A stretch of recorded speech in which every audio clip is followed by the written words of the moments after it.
70-80 साल का जीवन किस तरह से जीना है वो इस पृथ्वी पे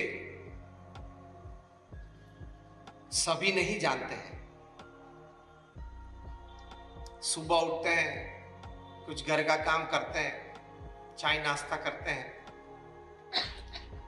दफ्तर के लिए तैयार होते हैं, काम धंधे पे चलते हैं, कुछ 8-10 घंटा ऑफिस में काम करते हैं, जिनका जो व्यवसाय हो वो करते हैं, फिर शाम को वापस आते हैं, घर बैठते हैं, कुछ न्यूज़पेपर पढ़ते हैं, टीवी देखते हैं, कोई व्यसन हो तो पान मसाला करते हैं, फिर खाते पीते हैं, कुछ टीवी शो देख के सो जाते हैं। 99.9% people upon this earth live this lifestyle. हाँ या ना? इसमें जीवन की जो महक आनी चाहिए, जीवन में जो सद्गुण प्राप्त होने चाहिए, जो एक बेसिक अंडरस्टैंडिंग है कि life is much beyond materialistic pleasures, life is much beyond materialistic gains in life, वो एक जो बेसिक अंडरस्टैंडिंग है, इसकी जो अगर क्लैरिटी ना हो तो पृथ्वी पे से तो रोज 1.5 लाख व्यक्ति विदा लेते हैं। 24 घंटे का दिन, 86,200 सेकंड्स का ये दिन है, उसमें 1.5 लाख लोग विदा लेते हैं। मतलब every 2 seconds 3 people leave this earth। अगर भगवान की इच्छा हुई और पूरा कंसंट्रेशन गांधी धाम पे रख दे तो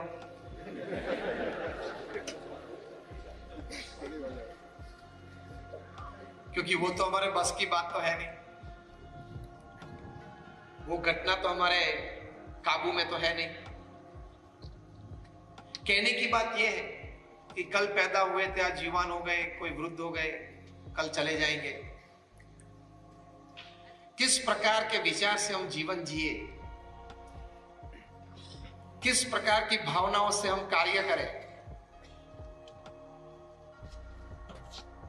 किस प्रकार की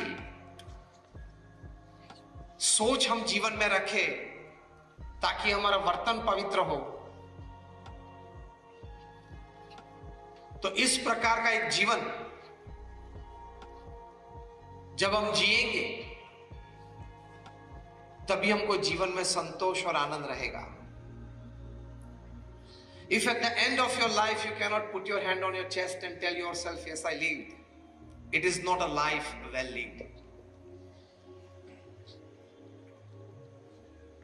तो पहली बात सबसे बड़ी for a very beautiful life upon this earth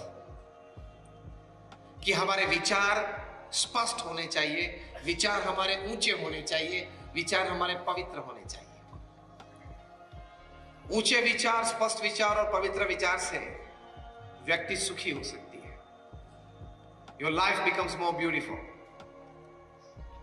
क्योंकि man at the end of the day is a bundle of his own thoughts।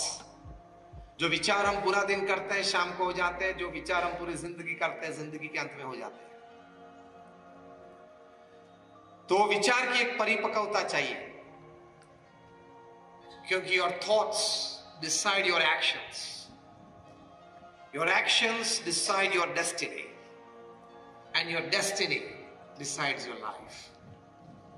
ये एक सिद्धांत है। तो विचार की स्पष्टता, विचार की ऊंचाई और विचार की पवित्रता चाहिए।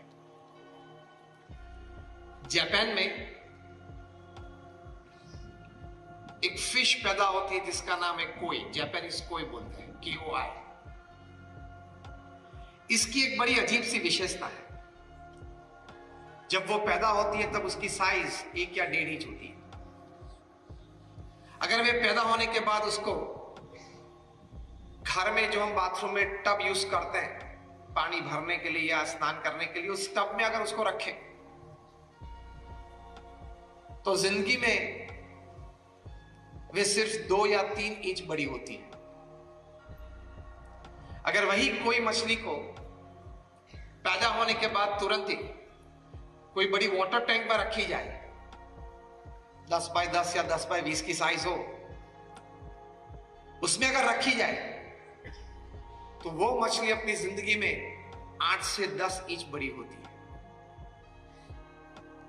वही जापानीज कोई मछली को जो पैदा होने के वक्त 1 या 1.5 इंच की थी, उसको अगर बड़ा तालाब हो उसमें रखा जाए, इन अ लेक, तो अपनी जिंदगी में उसकी साइज बड़ी होते हुए 2-3 फीट बढ़ती है। कई दशकों तक वैज्ञानिकों के मन में यह रहा कि how with the same gene and the same DNA, genetic वही है, डीएनए भी वही है, तो वही जीन्स या वही डीएनए है, तो भी ये मछली कोई 2-3 इंच बड़ी होती है अपने जीवन में, कोई है तो 8-10 इंच बड़ी होती है, कोई है तो 2-3 फीट बड़ी हो जाती है। बहुत संशोधन किया उसके बाद एक कंक्लूजन रिपोर्ट तैयार हुआ, और कंक्लूजन रिपोर्ट में यह लिखा था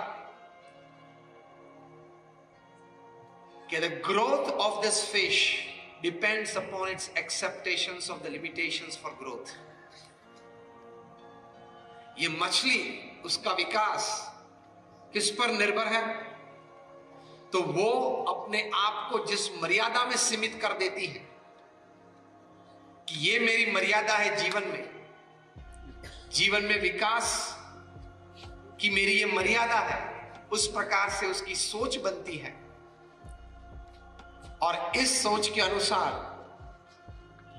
उसका विकास होता है। तो एक प्रथम बड़ी बात यह समझनी है, you grow according to the limitations that you accept in your life. आपने अगर स्वीकार कर लिया कि ये मेरी मर्यादाएं हैं, तो आपका विकास उस सीमित मर्यादा में ही होगा। अगर आपने अपने विचार से एक बात जीवन में तय कर ली कि मेरा विकास अमर्यादित हो सकता है, if great people have grown, I can also grow in life। जो भी महापुरुष इस पृथ्वी पे हैं, अपने व्यक्तिगत क्षेत्र में उन्होंने बहुत, अगर हम कह सके तो पूर्ण विकास किया है, तो मैं भी कर सकता हूं। I can also do। God is not partial।